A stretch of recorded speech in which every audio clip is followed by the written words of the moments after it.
Его надо заполнить. Начнем с того, о чем вы никогда не задумывались. Вся мировая торговля проходит в океане. Если быть точным, 90% товаров вашего потребления идут морем. Мебель, одежда, кроссовки, бананы, рис, электроника, животные, да практически все перевозятся вот в этой штуке. 20-футовом металлическом контейнере, в который вмещается 22 тонны груза. Вся мировая торговля зависит от того, как скоро экипаж из 20 человек приведет корабль с 19, 20 или даже с 24 тысячами контейнеров из одной страны в другую. Просто посмотрите, как морские рейсы опутали весь земной шар и превратились в кровеносную систему глобальной экономики. За один только год трафик составляет 811 миллионов 20-футовых ящиков. То есть десятки миллионов контейнеров шныряют от страны к стране суммарно 811 миллионов раз. Во всем мире насчитывают до 180 миллионов самих стальных ящиков, которых вдруг стало люто не хватать. Куда делись эти злополучные ящики? Как отразится это на ценах в магазине? Причем здесь Китай снова? И почему эту проблему люди решат совсем не скоро?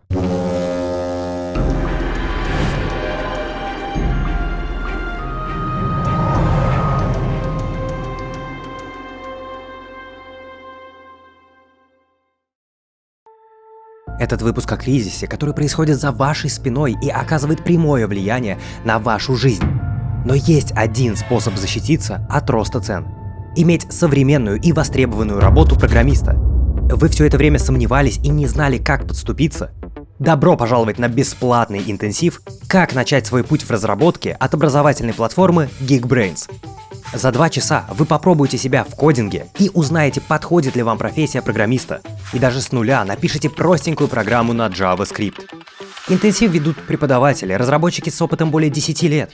Если такая тема вас зацепит и вы решите обучаться дальше, Geekbrains даст скидку на обучение и поможет вам найти работу. Они это даже в договоре прописывают. Свое обучение точно окупите, попав в классную компанию, но это шаг номер 10. Сейчас вам нужно перейти по ссылке в описании, зарегистрироваться на интенсив и быть готовым изменить свою жизнь. Баланс. Вокруг этого понятия разворачивается наша история. Стабильное функционирование любой системы зависит от прочности связей между элементами и принятым распределением ресурсов. Если где-то возникает перекос, систему начинает трясти. И этот перекос возник из-за пандемии. Точнее, не конкретно из-за нее, а из-за локдауна. Точнее, не из-за локдауна, а из-за того, что с заразой справился быстрее всех Китай. Чего? Чтобы продолжить копаться в этом безумии, нам нужно вспомнить одну вещь. Когда в начале 2020-го вирус начал распространяться, Китай быстренько все регионы закрыл, больницы возвел, несогласных на карантин затащил, по улицам антисептиком прошелся. В итоге уже к весне того же года Китай неплохо себя чувствовал. Вышел из дома на улицу, высоко поднял голову, глубоко вдохнул и такой: «А чё, кризис? Какой кризис?» Только вот в то время, когда Китай разобрался с вирусом у себя дома, в жесткий локдаун начали входить другие страны. А как вы помните, страны в мировой торговле — это покупатели и продавцы.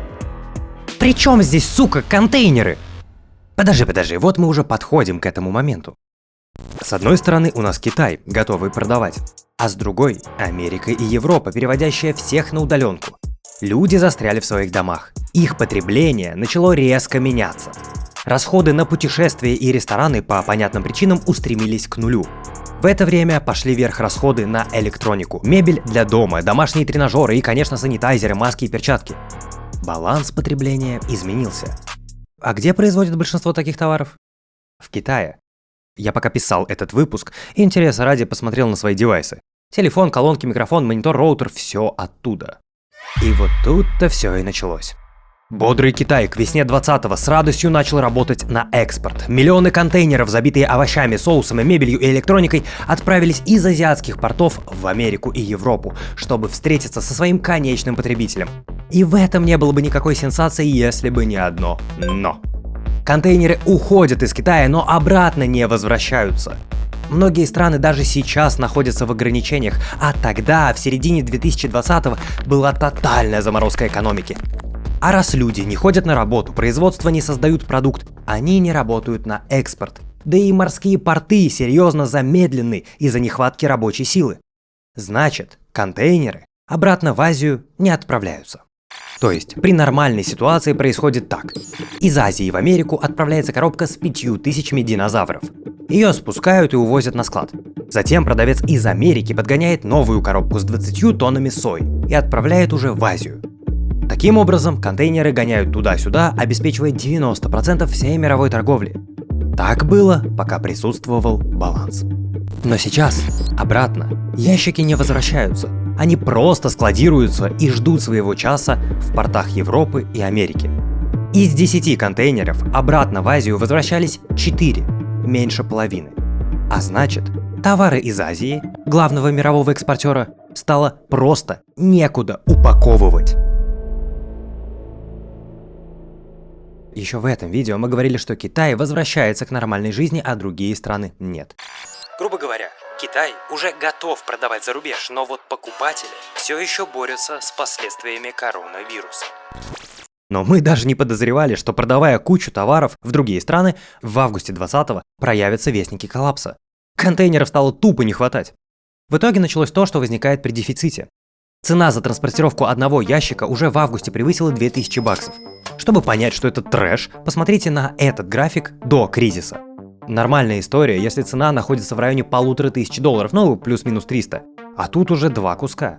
И как вы понимаете, это были только цветочки, ягодки взошли осенью, зимой и перекинулись в наш 21 год. Уже сейчас цена за перевозку штурмует в отметку в $5500.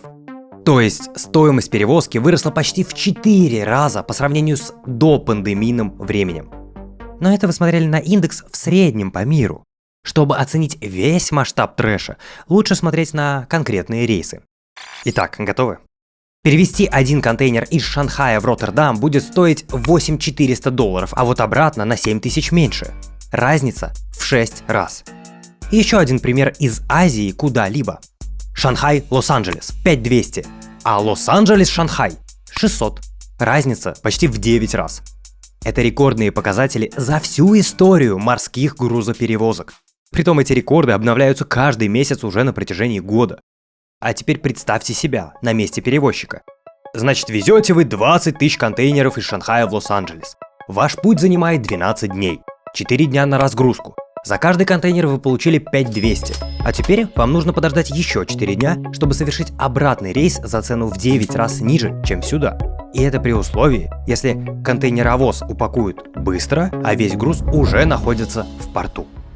А как мы уже говорили, из-за того, что Америка и Европа еще только оправляются от кризиса, да вакцинируются, с экспортом там не очень. Более того, все это время была еще проблема с рабочей силой в портах. Все из-за тех же ограничений стало меньше работников в доках. Грузчиков, водителей, крановщиков, рабочих терминалов, наладчиков шасси.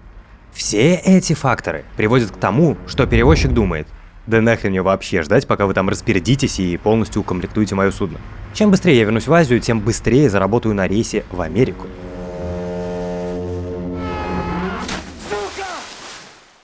Несколько наших основных клиентов сообщают, что каждое судно, идущее из Азии, загружено под завязку. Но из-за жесткого графика и необходимости вернуться обратно, они не могут дождаться полной погрузки пустых контейнеров и оставляют в порту где-то 5-8% ящиков. То есть мало того, что в принципе нарушен баланс оборотов контейнеров из-за отсутствия экспорта США и Европы, так еще из-за высоких ставок перевозчики могут себе позволить свалить пораньше в Азию, чтобы заработать баблишко. Иногда перевозчик не бронирует место для доставки, даже если ты готов заплатить вдвое.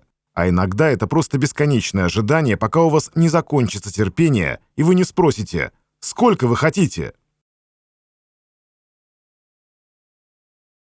Кстати, чтобы подготовить этот выпуск, мы через наш телеграм-канал запросили помощи у реальных экспертов. И чтобы вы поняли, в каком аду находится сфера грузоперевозок, я просто оставлю вот эти скрины от Антона М.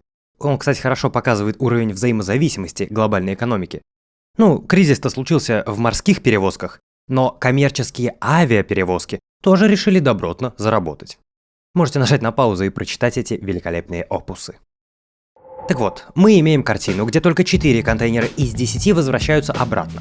А порт Лос-Анджелеса — это, на секундочку, самый крупный порт США и 17-й в мире по контейнерным перевозкам. Рапортует примерно о таких цифрах. На каждые 3,5 импортных контейнера обратно уходит лишь 1 с экспортным грузом. Притом нарушение баланса не только в том, что Европа и США хреново экспортируют, а Азия торгует на обычных уровнях. Нет! Усугубляется ситуация тем, что Азия поставляет бешеные объемы, превышающие до пандемии. We're breaking records with this extraordinary level of business activity. The Port of Los Angeles processed more than 957,000 container units in March. But we've never seen volume like this in the first half of a calendar year. It's a stunning 113% increase compared to March of 2020. It was also the busiest March in the port's 114-year history. И посреди хаоса, с дефицитом контейнеров, взлетом до небес цен перевозок, лютого торгового дисбаланса Азии и Европы, появляется уже известная вам сцена с главным актером, судном, перевозящим 20 тысяч контейнеров, Ever Given, который 23 марта на рейсе из Малайзии в Голландию, проходя через Суэцкий канал, садится на мель из-за песчаной бури, заблокировав путь в одном из важнейших торговых путей в мире. Суэцкий канал, как и многие узкие горлышки в морских перевозках, очень важны, ну прям очень. Для примера, через Суэц проходит около 12% всей мировой торговли и 30% вообще всех контейнеров. Через вот это расстояние в 120 миль в день проходит больше 50 кораблей и где-то от 3 до 9 миллиардов долларов товара. So we estimated the cost of this 1 week disruption to between 30 and 50 billion dollars. That is so important that even a week delay has a cost. Как вы понимаете, Суэцкий канал используется в уже известном вам маршруте Азия-Европа. И такая канитель оказалась вишенкой на торте в истории с ростом цен на перевозки в Европу и Америку. Главный вопрос – что с этим делать?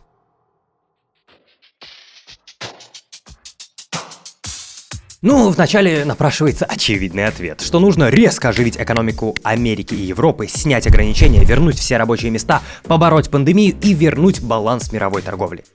Но на это, к сожалению, нет волшебной палочки. В один момент Китай придумал интересную штуку – доплачивать перевозчикам, чтобы возвращать пустые контейнеры. Это хоть как-то притормозило ухудшение ситуации с дефицитом контейнеров в Азии. Кстати, если кто-то ждал конкретных цифр, то вот. Из главного порта Америки экспортируется примерно столько же, сколько на заре локдауна пандемии, тогда как импортируется чуть больше, чем в 2 раза. А между экспортом и импортом разница в 4 раза. А еще вы видите, что на каждый экспортный контейнер отправляется 3 пустых. И вот эта мера Китая доплачивать за возврат тоже сказалась на реальности. Перевозчикам интереснее забирать готовые пустые контейнеры, чем ждать погрузки товарных. Затем, можно предположить, просто наклепать новые ящики. Все-таки это просто сваренные листы стали. А угадайте, в какой стране производятся контейнеры? 85% рынка занимает Китай. И производители прекрасно понимают условия дефицита. Поэтому подняли цены на новые ящики больше, чем наполовину. Да и к тому же не сильно спешат наращивать производство. Тут даже США начало расследование, а не специально ли китайские производители сдерживают производство, сохраняя таким образом высокие цены и получая огромные прибыли. Ведь в этом же случае очень жирные сливки снимают производители контейнеров, лизинговые компании и перевозчики. Цены на все эти операции взлетели до небес, а издержки оплатит, как обычно, конечный покупатель. И вы, конечно, ждали чуть более подробной инфы, на какие товары это повлияет. В первую очередь на простые бытовые вещи и на еду, там, где велика доля транспортировки в конечной цене. То есть какую-то сложную электронику это коснется слабо, потому что там сраный мелкий чипик стоит сотни баксов. Ну, поехали. Вьетнам в январе 21-го экспортировал в 2 раза меньше кофейных зерен. Поставки риса упали на таком же уровне. Индия, поставщик сахара номер 2 в мире, экспортировал 70 тысяч метрических тонн в январе, что меньше даже 1/5 от объема годом ранее. Вдумайтесь, меньше в 5 раз. Эта канитель покусилась даже на святое, на туалетную бумагу. Крупнейший производитель сырья для толчковки начал нагнетать, что грядет глобальный дефицит. И, конечно, вся эта жопа коснулась и России. Помните, в начале года говорили о дефиците сахара и подсолнечного масла? Вот там подорожание наполовину и на четверть относительно ноября 19-го. Правда, тогда еще причинам приписывали не урожайности, но и также рост мировых цен, в который, безусловно, внес вклад контейнерный кризис. Правда, еще девальвация рубля сыграла. В общем, обложили со всех сторон. И самое удивительное, что никто не знает, когда мировая экономика вновь обретет баланс. Сначала говорили, что разрулится вот-вот прям в течение нескольких недель, еще в 2020-м. Потом в 2021-м. Сейчас говорят, что это дерьмо перекинется в 22-й, да даже в 23-й. Иными словами, такая неприятность с нами надолго, будто бы нам других было мало.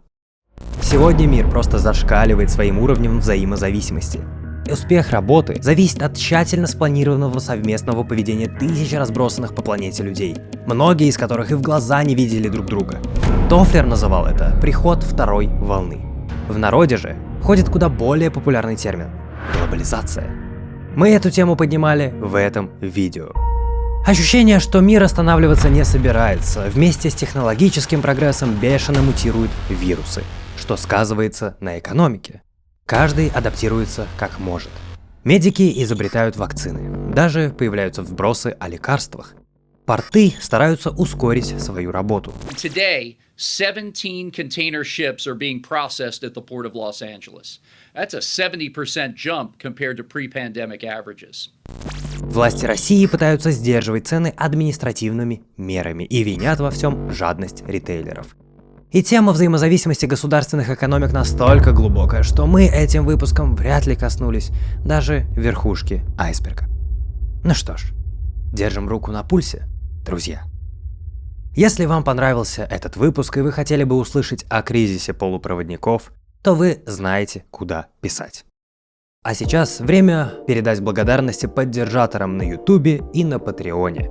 Всем гэпникам, героям, консулам, верховным магистрам и иллюминатам нашего ордена Верштейну и Тони Пони 228. Увидимся на следующей встрече. Yeah.